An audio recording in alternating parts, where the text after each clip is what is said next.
So yeah, so this is 17th of April, the package specialization meeting.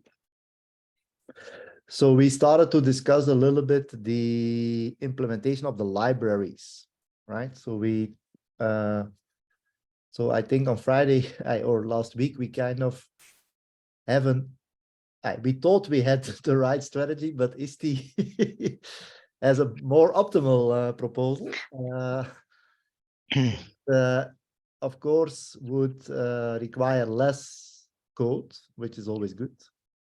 And I have fallen back to incremental review comments to what we have right now. So I'm just telling you before you go on, then I do not want to propose something completely different right now.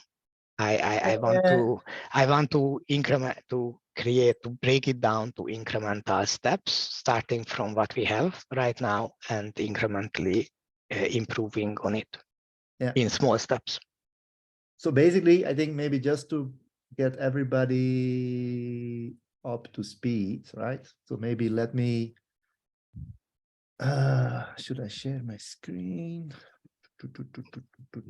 Yeah, I can share my screen. Git checkout, and that's already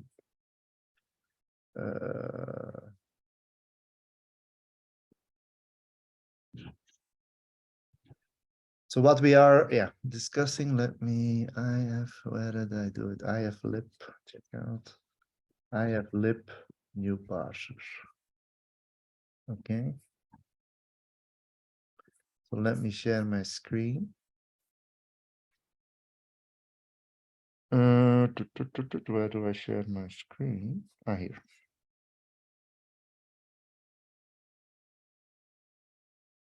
Do you see my screen? Yes.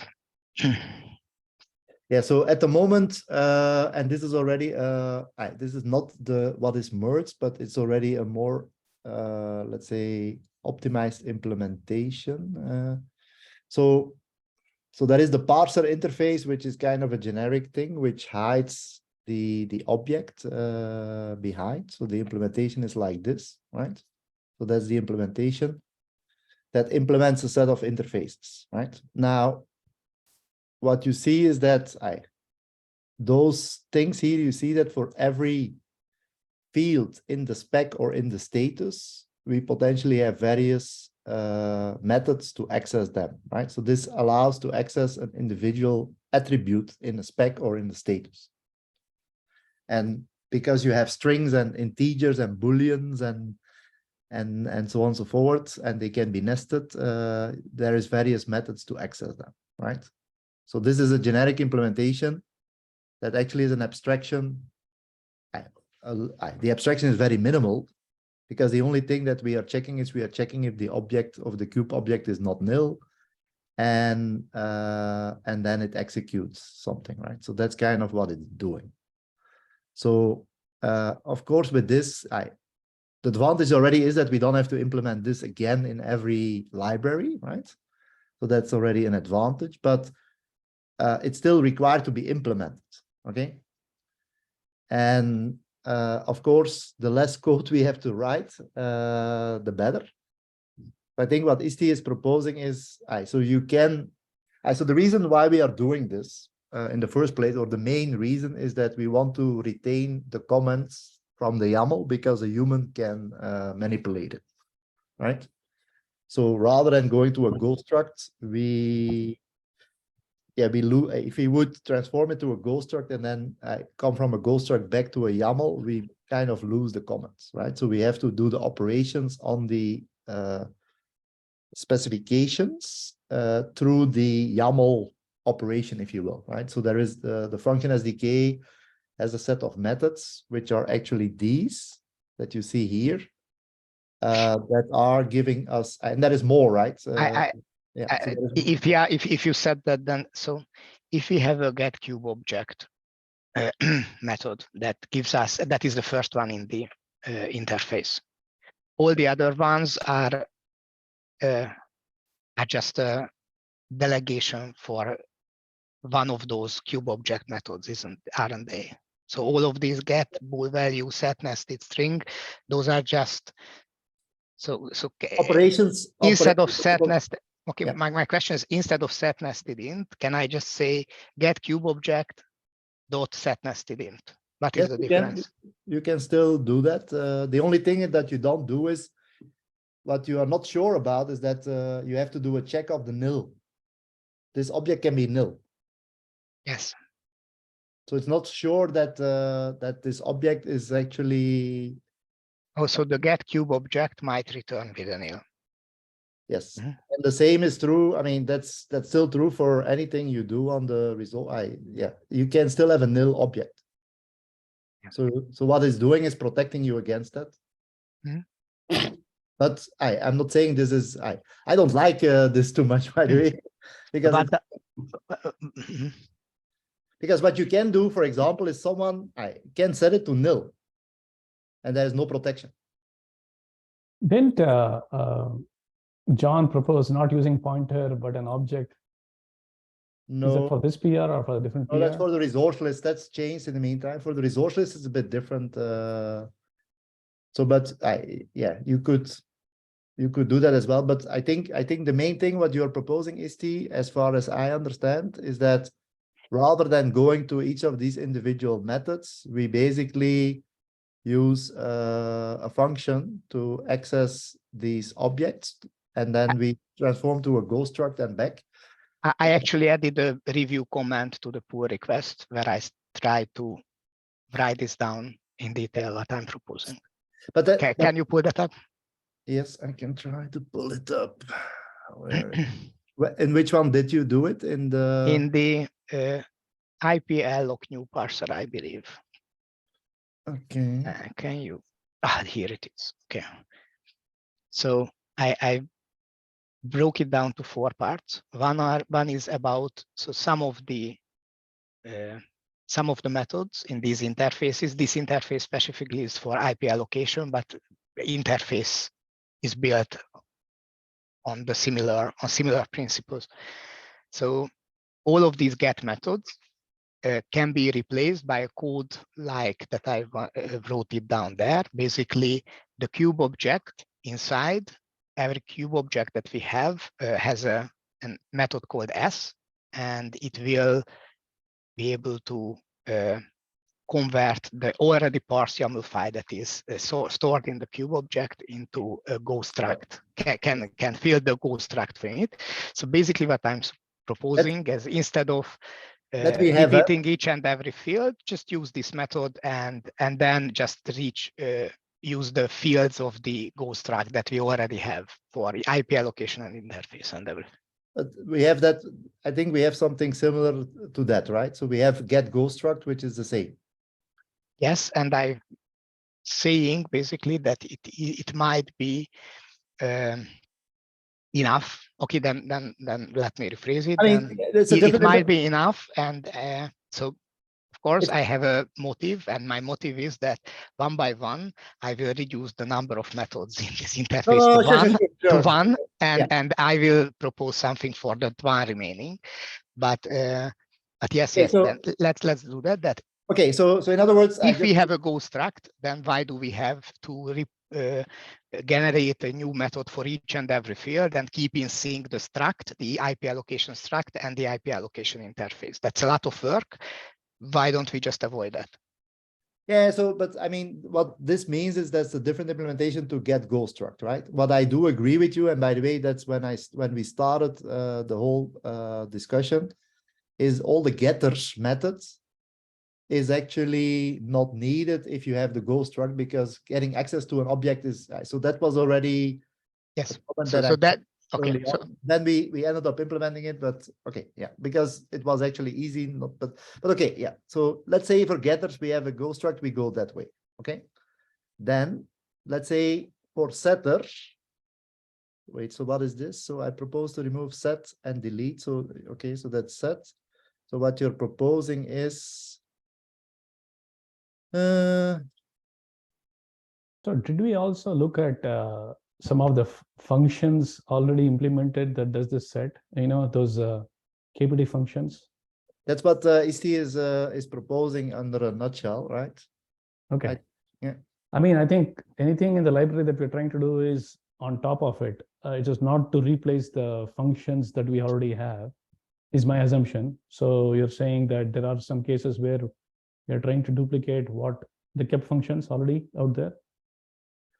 Yeah, so what ISTE is proposing, rather than putting these individual methods like on sets, actually now we are talking about, see, the delete, the get, I agree with ISTE, and that was also my comment when we started, is that if you have a go struct, because for a get, you're not manipulating, you just want to access the data, right? Yeah. So if you have a get method, if you can go from YAML to a go struct, right, then you can get from the go struct, basically, right? So rather than getting from the interface, do a get from the go struct. So it's a two-step thing. But okay, it's a two-step thing because you have to get a go struct and then do the getters on the go struct. So it's a step thing. But on the other hand, it's avoids implementing all these get methods. So it's a lot of code that you avoid by just having a two-step, implementing a two-step approach inside of your function. Yes. I think it's not worth implementing those getter functions because you basically avoid one step, I think. So I'm agreeing with ISTE, right? So and also in general, I think there was a comment from John about exported fields. If there's exported fields, you can always access it. Yes, and we allow that as well because we allow to export the cube object file, so you have access still to all of these things, right? Yeah, if it is the field is exported, if it's capitalized in the struct, that can easily be accessed is one of the things. John had a comment, and I think he also on one of the PRs that he was talking about generalizing things to set object and get object as well. So I think. Yeah, good that this being discussed in the PR. That way the comments are there for others to look at it and also be able to understand. I know maybe some of us will probably go back and look at these comments and try to digest this. Yeah, we need to come up or decide pretty quickly what we do because otherwise we keep on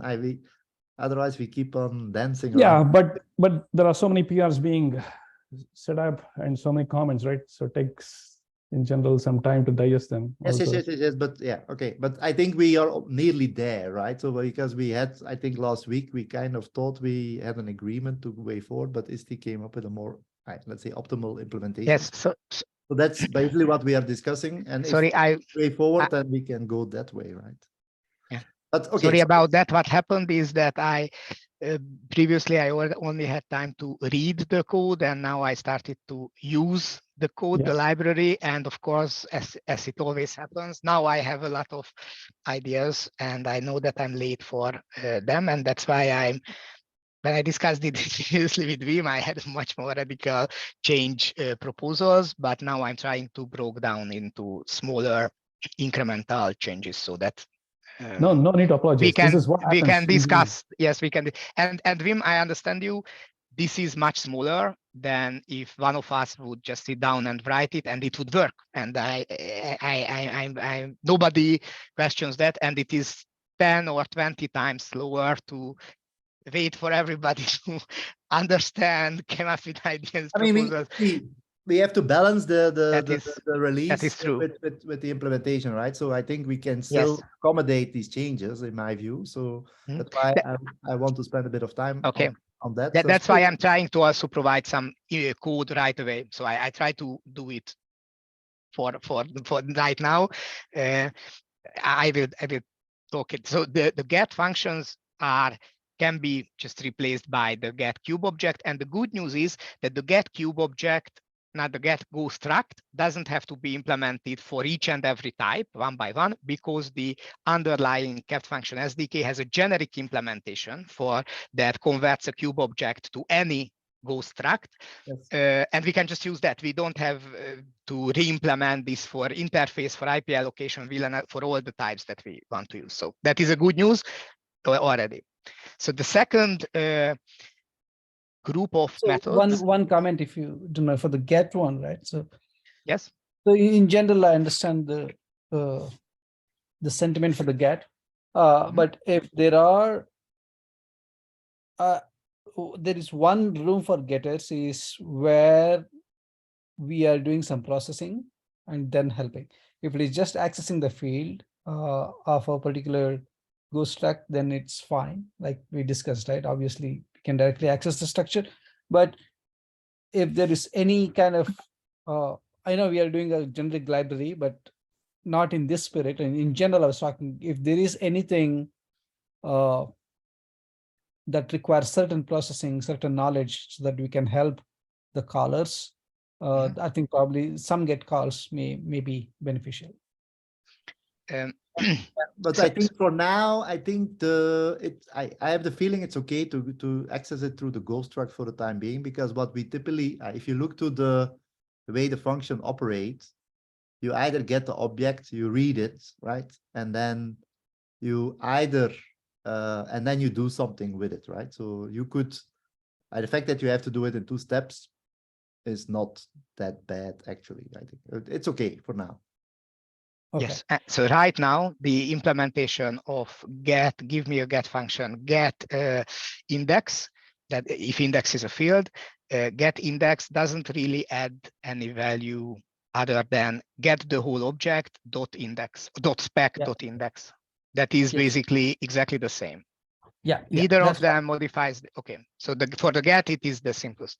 So in the beginning of this review, I've wrote some sentences that all of this that I'm talking about is in the spirit of I'm trying to reuse the work. What I see now is that the IP allocation interface and the IP allocation struct are very tightly coupled, and we have to keep them in sync. We can generate them. Still, it will take up effort to either write the code generator or keep them in sync manually. But the fact that you could write a code generator suggests that there are not much business logic added here. Not much field-specific knowledge is added here. Yeah, correct. So they are a means to an end, but there is no real big logic. Yes. Yeah, I agree. Okay, so the second group of methods are set and delete methods that are manipulate spec fields, the specification fields. The long story short here is I propose to always construct the whole spec, that this is how I want to create the spec. Of course, what you can do is that get the whole spec, just modify the one field, and then call a function that I called setSpec that sets the spec in a cube object based on the spec ghost struct. And the important part is by keeping all the comments that can be kept. Yeah. Right now.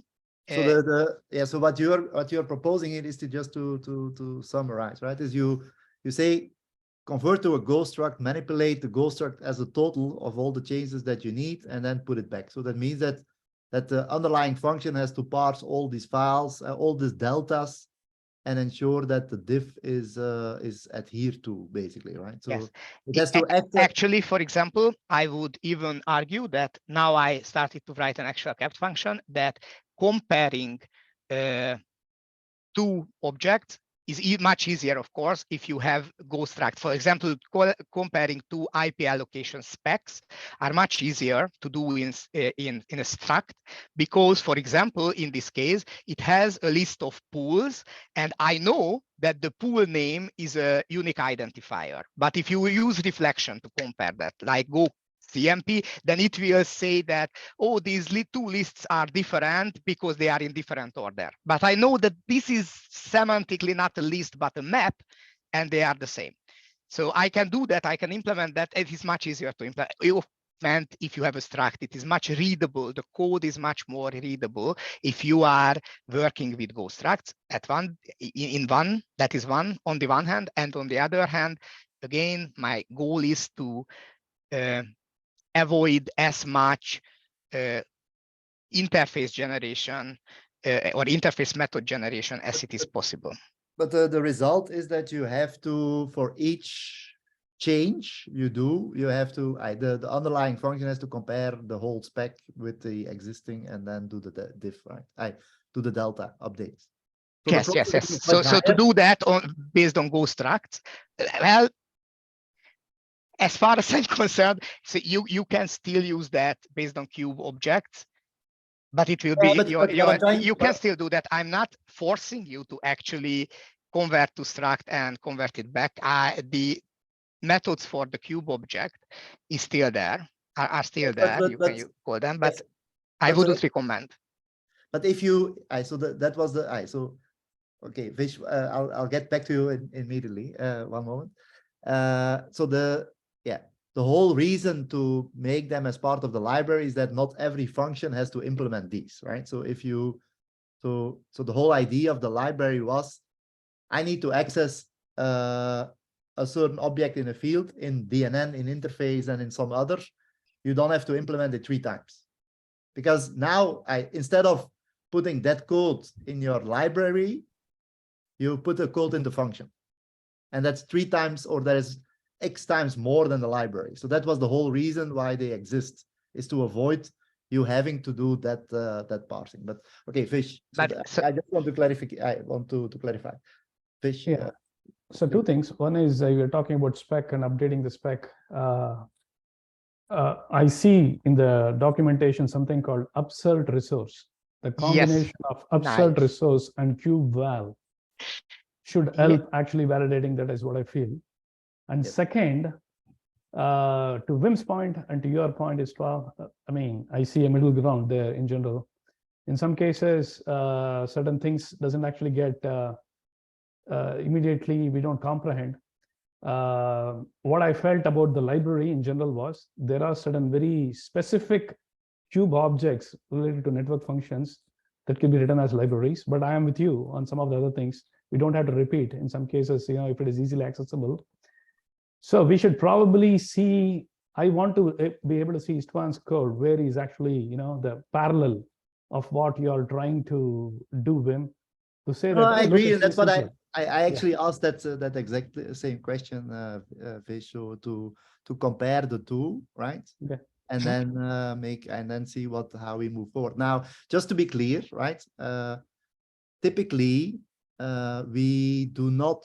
What you typically see in these functions is that although the operation to do the set is the whole object, typically it's done once. So as such, so that's, if you look at how a function operates, it's not that you have to do it 10 times or something like that. So typically it's a one-time thing. So as such, I see a reason why not to do this individual setters potentially. So, but okay, yeah, I mean, so that's okay. Yeah, we'll look at some of the examples that Istval provides to be able to understand the value and compare, contrast and compare. Yeah. Thank you.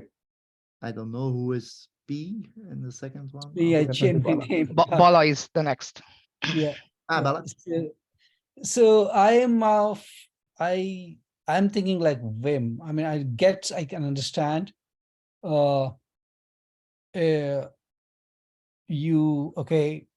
Natively there is not much of an encapsulation caption concept in Go. You can expose it and then you can access it that way. But whereas setter, having innate semantic knowledge and spreading that code across all the callers may be a good reason to have a particular setter. That's what I'm thinking.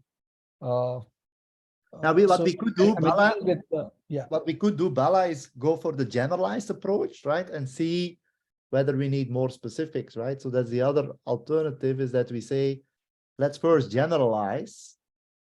And once we see that we need specifics, we look at the specifics part of it, right? And do it tactically rather than strategically or something like that. You see? Yeah, true. But the thing is, for the setters and deletes, we know that there is some particular semantics involved, isn't it? Rather than setting if we have to set the whole spec, like Swan is mentioning, I mean, the semantic knowledge is spread across all the callers instead of centralizing that.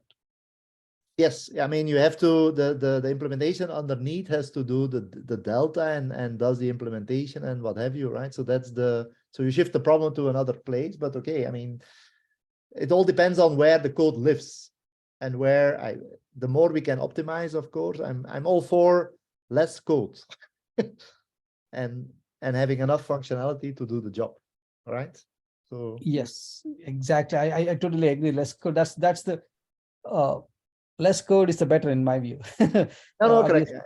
Yeah, no less functionality to test and stuff like that. But what I'm saying is, will this, if we generalize too much, will it may result in more code if multiple parties have to do the same thing? See, yeah, and that's the thing, right? If every function has to implement this a very specific method all over the time, then it would be bad, right? So that's the reason why we want to why we started to looking at these libraries. I think when Istval delivers his code, maybe we can see that and see if there's a pattern of repetition, and then maybe act on that. That's also another approach, right? Maybe we can say that, hey, Istval, look here, we're repeating it here. Maybe this makes sense to make it as a separate function. Yeah, because no, it's slightly different. What I'm saying is, it's yeah, it could be even a layer of abstraction on top of this. This is the fundamental layer. This is, and then if there may be some helper functions on top of this, that helper functions will help you actually construct a spec based on a particular Go struct. Yeah, but so is the question here is, you say set spec. Yeah. What is underneath this implementation? Can I share just one for a minute? I'm not muted. Okay, I am trying to. Did set spec. I just quickly wrote something. I realized that it is not. So what I'm proposing here is to change the interface of a library. So of course we are designing libraries from the consumer side. So I'm trying to show the two versions on the consumer side, how it would use. Set up an appointment. I don't have that in stock. Oh. So that's something that you will have to special order. Okay. Who is okay? Athena. Okay. Yeah. Okay. So Yeah. Is it okay if I quickly just take over the screen? Wait, I'll stop sharing and then you can take it, because what for me is missing here is what is the implementation underneath this? Okay. We can talk about that, and that is really that is a good question. So can you see this? So this is how we do things with the interface that we have. We have this IP allocation interface. We can create it from a cube object. Typically, what we have is a cube object. So our main function typically looks like something like this. I'm just most of you have already seen this, but this is what the underlying kept function SDK gives us. It will call a run function when we have a lot of cube objects, typically these items that contains all of our input already parsed from YAML in the form of a cube object. And after that, now with the current proposal, can I just move this, please? How can I close? Oh, come on. No. How can I put this? I want to hide this from here. Come on. Okay. I screwed myself. Sorry about this. Can I just, okay. I will stop sharing for a minute. I have to, sorry. And I'm just sharing to again. Sorry. Okay, so here it is. Right now, if we are using the interface, that is what we are doing. We have the cube object. I called it IPalloc object, and get the interface from it for some method via some methods. And then this interface has a set index method that can set one particular field in the spec. It is called index right now, and it sets 0. What I propose is that we have a get spec, but that is actually, I just created get spec here, but it is very easy to write a function that would actually not look like this, but it actually looks like from this object, I want this object to be marshaled in a certain case. Marshaled into this. Yes, it is already unmarshaled. So in the cube object, there are already YAML nodes. It is already paused, but whatever is in this cube object, please copy it into my struct. This is how it would look like most probably. And there is an error, of course, in it. So that is, you get the spec. That is what we talked until now. There is even a function, a generic function provided by the underlying SDK for it. That is what we already talked. And then you manipulate this spec, and you have a set spec function that is based on a simple underlying SDK call. That is not good enough for us, I know. That's basically what it does. It will write back the whole spec sub-resource into the cube object. Now, and that is the tricky part, how to do this by keeping the comments. So the current implementation already keeps the comments, but only I'm not sure if I still have it here. It keeps the comments, but only in a shallow copy way and not recursively keeps the comments. Okay, I cannot show it right now, but it is in the, I actually commented it here in the review that actually there is an internal function of the underlying SDK that already copies some comments, as you see, but it doesn't do it recursively. There is even a to-do here that we should do that, question mark. And this is the point where it would be the easiest to fix it. Then the underlying SDK could set the spec and But without. you also, it's not just retain the comments, you have to do the diff, right? No, actually what you do, yeah, you do, but you are diffing to YAML structure, so it is quite easy. It is very easy. But you have to insert things into a list or delete an entry in the list. It's more than just comparing two structures. It's all of that, right? That part is at this point when this is called, it is already done by the underlying SDK. So that is basically another theme that I feel that we could use the underlying SDK much more than right now we are doing right now. What you have to do is basically do all of that operation under this function, under this set call, right? So it's not just retain the comments, but it's actually comparing the previous spec with the new one, see that this thing is still there and not, and so that's what you have to do here. I'm not sure what you are, so by default, if I give you a new object which has, let's say, yeah, I delete the pool that you had and I create 10 new pools, you would have to delete the pool because you. Yes, but that is. Or if the pool is still. No. You have to retain. I am rewriting the whole spec. So if you have different number of items in the slice, then you're going to lose. So if I retain one element into the slice and let's say you have 5, I yes, delete 4, I retain yes, 1 and I write 6 new. Do I retain yes, the comments from the 1? Yes, of course. That is where you cannot do that without you can do a heuristics here.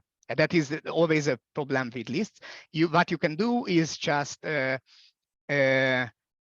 that is what I started to implement, is that if the item is identical from in the new list is identical from one in the old list, then you keep the comments. If it is not, then you will lose the comment. So basically, if you change the item, then you will lose the comment. But you can think other ways. The current implementation even retains the comment because the items, the entry can change, but one parameter of the entry changes, not the rest. The items are retained. The current implementation only has a thing called a set slice. So you can set the whole slice at once with the current implementation, if I'm not mistaken. Yeah, but we will implement specific things. So in other words, to do the diff. So in other words, we will retain those comments in. But how? I'm 99% sure that the current implementation doesn't keep the comments on list slices, or it keeps the comments on map struct fields, But if you want to change, if you not touch the slice, of course, it keeps the comments. But if you do any modification on the list, then you will, I believe, I'm 90% sure that you will lose all the comments in the slice, because the parser interface that you right now, what I read right now, has a set nested slice. And what set nested slice does, I looked into it, is it gets the whole slice and forgets the old one and replaces it with the new one, and then you use all. But is it depending on the setter function will either replace the slice or not, right? So it's not because yes. That is what set spec would do. Yes, exactly. That is what set spec. What I'm trying to say is that it's not. It's a rather complicated operation under the hood, and I'm just wondering. That's why we have to see whether all of these things are possible. Okay. Fair enough. So you are basically saying, and you are correct, of course, show me the code. I am started and it works. The only problem is that right now I have to reach into the internals of the underlying SDK. So I do not have a proper implementation yet. I'm thinking of ways on how to work around that. So I have this because just to be so like keep comments. Yes. So half a year ago I tried to do this, and then but probably there has been changes in the meantime, so I haven't retried again. What I'm trying to say is that to do all these operations, it's not always straightforward. But okay, if it's resolved, it would be great. Don't get me wrong, right? So okay. We have to prove that. We agree. I will look if we can do it without forking the underlying SDK. So if we are allowed to fork the underlying SDK, it is almost trivial. If doing it from the outside, I am still. What I've done so far is, because we have the issue with the CLAs. What I've done so far, because there is a number of things that we are adding to the SDK that should be there, right? I just created an issue with an enhancement request with the changes, and then the team might pick it up or not. But at the moment, we cannot contribute. But yeah, so that's what I've been doing in some cases. Because if there is a limitation, I mean, I think what we can, there's two options that we have. We either fork, but I rather do let's say, a shortcut for now is do a workaround and make sure that the underlying SDK implements it. I think. Yes, fair enough. So let's see if I can come up with a workaround. But Vish and Bala, sorry, go on. Yeah, so question, the set spec and get spec, just sorry, I'm not deep into this as much as you guys are. The set spec and get spec, that is one you showed here on your thing. Is that the new methods, or is it like? So sorry. Yeah, the get spec I just quickly wrote down. It would actually look like this. Sorry. Okay, get spec is something new you are proposing. Okay. No. Sorry, no. What I'm proposing is just use this, and this IPalloc object is a cube object that is a type that is coming from the underlying SDK, and it has a method already that can already copy its own contents into the Go struct. So I'm not proposing to have a get spec method. One small thing. Okay, we can have a get spec method, and the only value for it would be that the string spec, the name of the field of the spec field, would be hardwired into that function. That would be the only, that you don't have to repeat that field name again and again. Okay, so you're saying the AS method that you've written here. Okay, yeah. I mean, I know I'm following a lot of things going on here. So the that is how it would look like. That is my final say. Yeah, exactly. Sorry. Okay. So you were saying that if the get spec were to be done, you were saying you were like trying to explain if the get spec were used, how it would look like maybe. And the AS method that you're talking about, does it keep comments? That is a getter function, so it doesn't. It leaves the comment. So this is a cube object.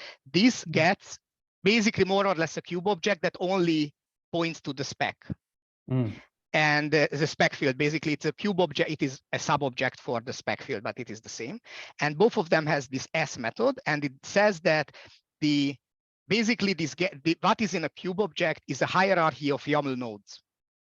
Already parsed YAML nodes. And then you can say YAML that, nodes, okay, that also from includes this, comments. That also includes comments. Comment is Yes. a YAML node. yes, okay. yes, and that includes comments. Yes, Okay. that is good. But at this point, what it will do is that now I'm pointing to the spec node in this YAML node tree, and from that subtree, please copy all the values into this spec. Of course, if there is an error, then if it is not the same scheme, then we will return with an error. So that is how it works, basically, and that is all of this is provided by the underlying SDK. So I'm not proposing actually to add anything new. Thank you. It works not just the IP allocation, it works for any Kubernetes resource ghost track that we can come up with. Okay. Yeah, you'll have to do status and stuff like that as well, by the way. Yes. And of course, you can wrap this whole thing in a get spec and then would only contain, as I said, the string literal spec. That would be the only value add maybe. Okay, but set spec is much more tricky. The more or less equivalent underlying SDK function call would look like this: that you set the cube object and you say that please replace whatever is under the spec YAML node with the YAML marshaled version of this, and that is where you lose the comments. Unfortunately, at least that is where I showed you that you will have shallow comments, but you will lose most of the comments. Let's say most of the comments you will lose in the spec part. Okay. And that's why that is what I did is I actually copied this function, this method, and I started to write a version of it that I called set spec keep comments. You can see that it works for any field. It is just, it can be an input parameter to spec, and it is basically a stripped down version of it. The only little problem with it is that it tries to call into the internals of the underlying SDK, and this get internal map is not an existing method for in the SDK. I had to add this in order so that I can get to the YAML node. This is the YAML node. As you can see, whatever it is not ready yet, and it is definitely not a good workaround right now. But so you were mentioning something about. Yeah, sorry. Go ahead. Finish your thought. Sorry. No, what I was trying to say is that how sure are we that we are going to get this working, right? Versus. Fair enough. I thought that I will be ready by this meeting, so I'm okay to leave this until I have a working code for the set spec part. That is absolutely fair, I think. And what were you saying when you guys were talking about forking something? What were you talking about forking and trying to make forking? So we are this is the SDK that we are using. This Google Container Tools / kept function go fn, and that has a function inside that looks like this. This map variant is an internal struct in this. Basically, that is that one that holds these YAML nodes that I talked about. So in the cube object, basically is a structure of variants, and the map variant looks like this.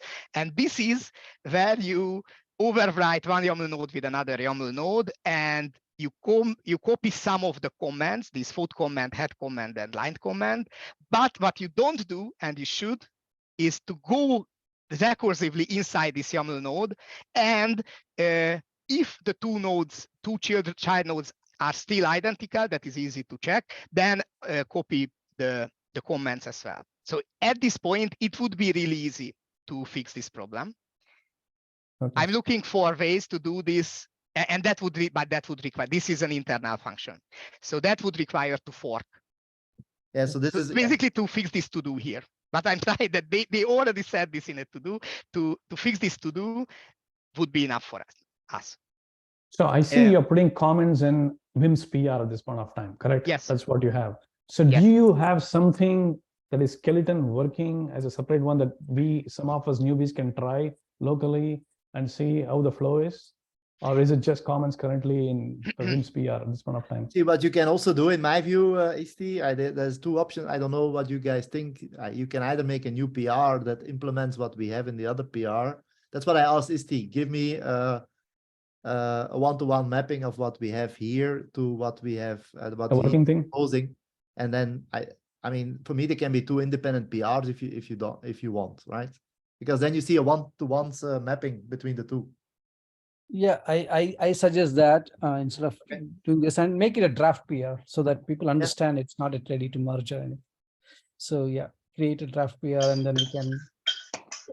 So my question is, first of all, thanks Istvan, for doing this. It's really beneficial, I believe, but I still at least I do not understand how the convenience of the individual setters that we have. Getters, I totally am on board.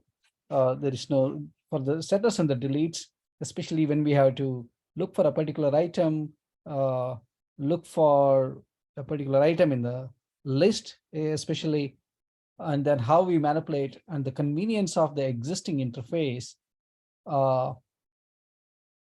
how that will be replicated in the new interface is my question. That's the, because if the onus is on the client, I mean, we can say, obviously, the clients who are dealing with this interface, they innately know what they're dealing with, so they must know the spec, etc.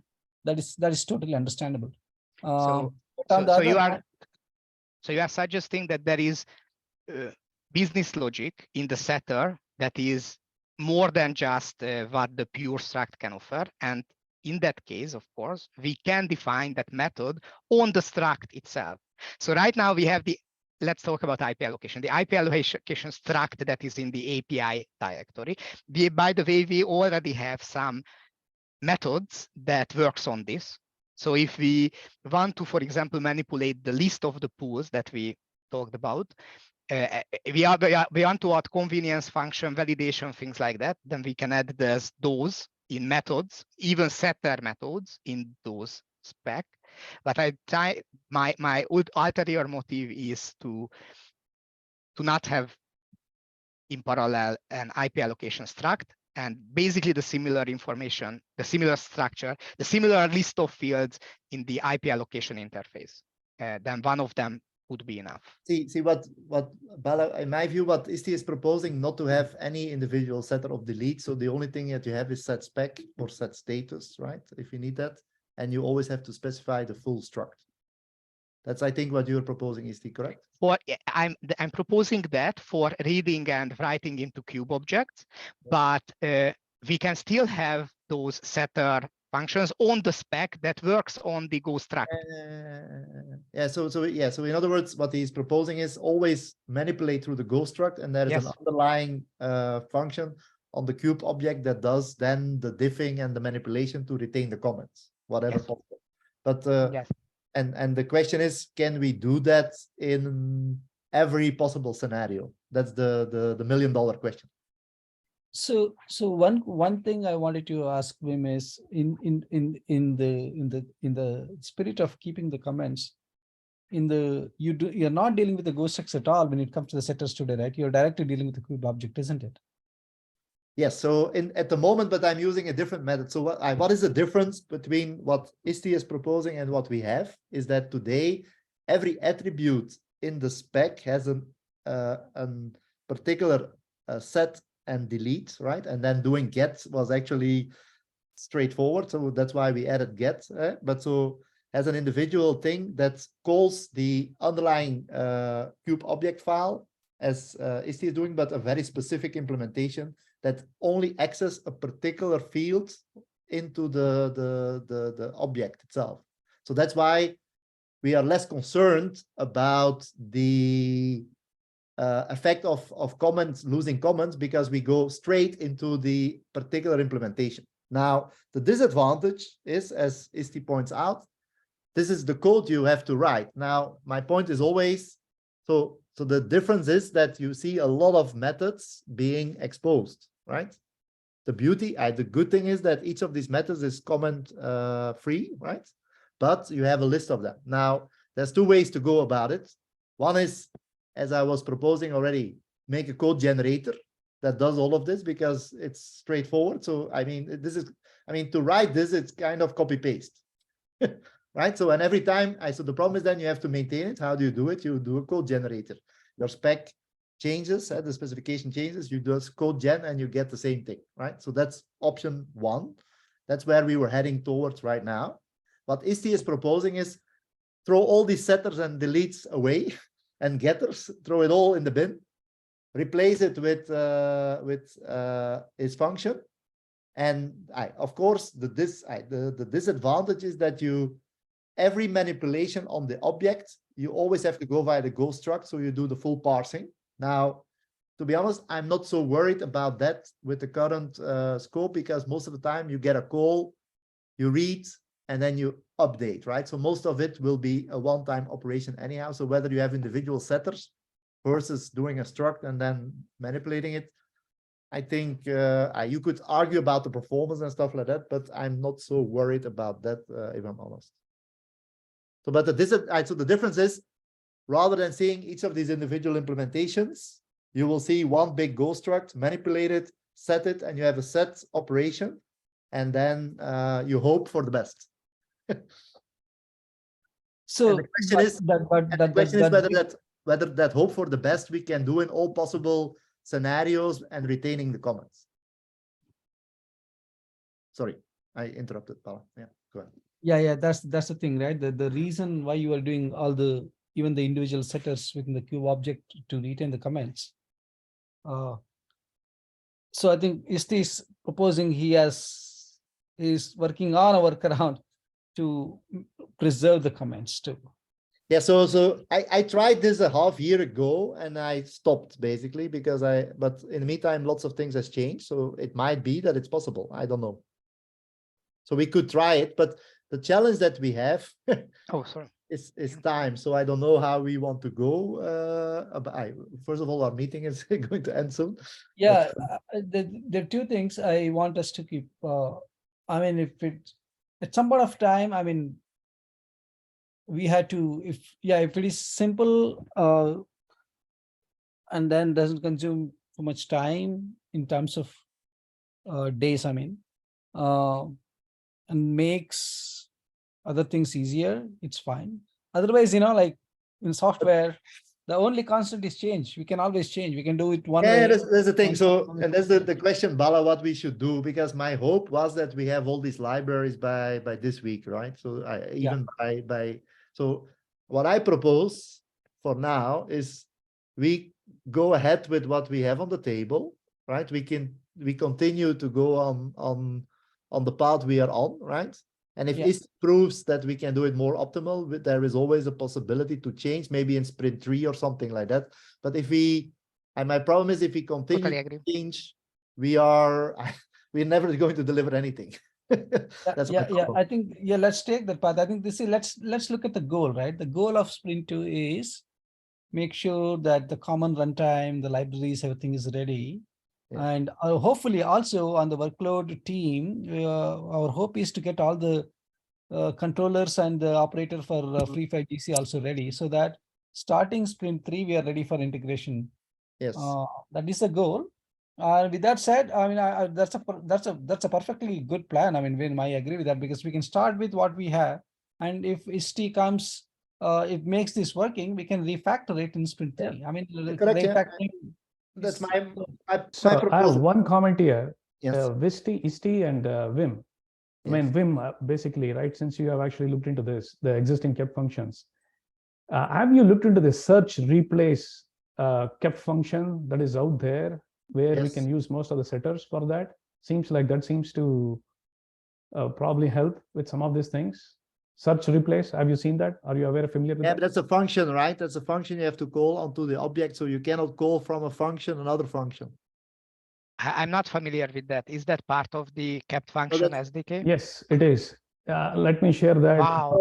Share, please. No. Or send it to the Slack. Okay.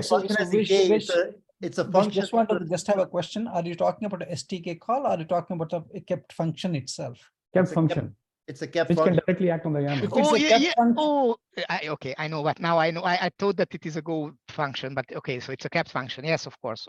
It uses this under the hood. Function is a challenge, Wish. It's calling this. We need a library. Is there a library function, Wish, for such an replace? But guys, the search and replace is using what we are using under the hood, right? Yes, so it basically says, here's a path, replace this object. That's basically what it does. I've implemented another flavor of it. It uses what we are using under the hood. So search and replace is actually a higher, it's a function. So we cannot use that function. Yes. What we are doing right now is we are using the implementation that search and replace has. That's what we are already using. So it uses these objects. So we are doing that already. Okay, sorry, Wim. I mean, it's like this So is like that's- discovery, right? Just like how No, that's okay. discovered I something just wanted to, as he went through, and I was happy that he actually showed the example that I also went through earlier, where I understood that, right? That is where you are like about like, about a kilometer ahead of us, 1 mile ahead of us, because you have gone through some of this and faced the pain, and that is why you are thinking what you're thinking. But it might sound like we're not appreciating what you have discovered, but we will also as we go Well, along. it's a good We question. have to but learn. It's a good question, but so that's why I'm saying is what search and replace does under the hood, we are doing the same here. Yes, But, yes. yeah. Okay. Yes. Yeah. Which means if you are able to include that and directly call that method, that is okay. Anyway, I think we are over time. So what I'm proposing for now is we keep course of action, and if ISTI can prove that we have a more optimal way forward, then we can reconsider, right? I think that's a very good plan. So let's Yes. implement everything with the SDK that we have, all the functions. Let's get over with, and in my spare time, in my free time, I will take this up, and not just this one. I have other suggestions, and then we can even address these in release 2, if maybe. Let's not afraid of throwing away the code. Let's not afraid of refactoring. I can tell you that I have done a lot of that. But ISTI, you course. still owe us the DNN in the current. I will do the DNN with the current SDK that we current have.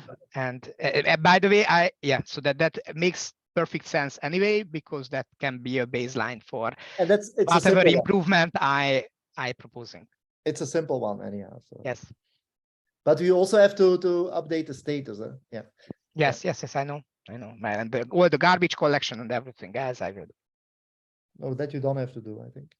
But I mean, if you delete a DNN object, then you should. So if you see that there are some orphaned IP allocations that has an owner reference that doesn't SDK exist anymore, then you have to mark SDK them for deletion. SDK takes care of that. Oh, I see. Okay, I mean, okay. Yeah. Okay. All right. By the way, just for you, Bala and Vish, the SDK is, are they left? Okay, yeah, they left. The SDK code. No, I'm here. Yeah. No, I'm here. Yeah. So the SDK code is refactored, by the way. I just checked it in this morning. So by the way, is there a pull request for that? I couldn't find it. it's still function runtime, so I put it on the same. So it's still function runtime. Okay. I started to do it. Isn't it closed? That I only found the closed pull request for that. Did you reopen it, Wim? You should. Oh, it's open. Okay. Okay, maybe I missed something. So I did not see. Function runtime. I think it was under closed last time. Yes. Oh, really? Yes. Yeah. Yes. So if you are, Okay, You let probably me may have to I'll have a look. reopen it. I'll have a look. I probably reopen it. I'll have a look. is this one? Because this is the closed one, 82 FN runtime. Yes. I put it in there, I think, but we have to reopen that then. Yeah. But Yes. I'll Just change you. the name. Okay. I'll change the name. Yeah. All right. Okay. Cool. Thanks. Thank you. Cheers. Thanks, Thank you. Christian. Bye. Thanks for doing this. It's very helpful for Bye. newbies like us. Yeah. Thank you. Yeah. Cheers. Bye. Thank you. Thanks.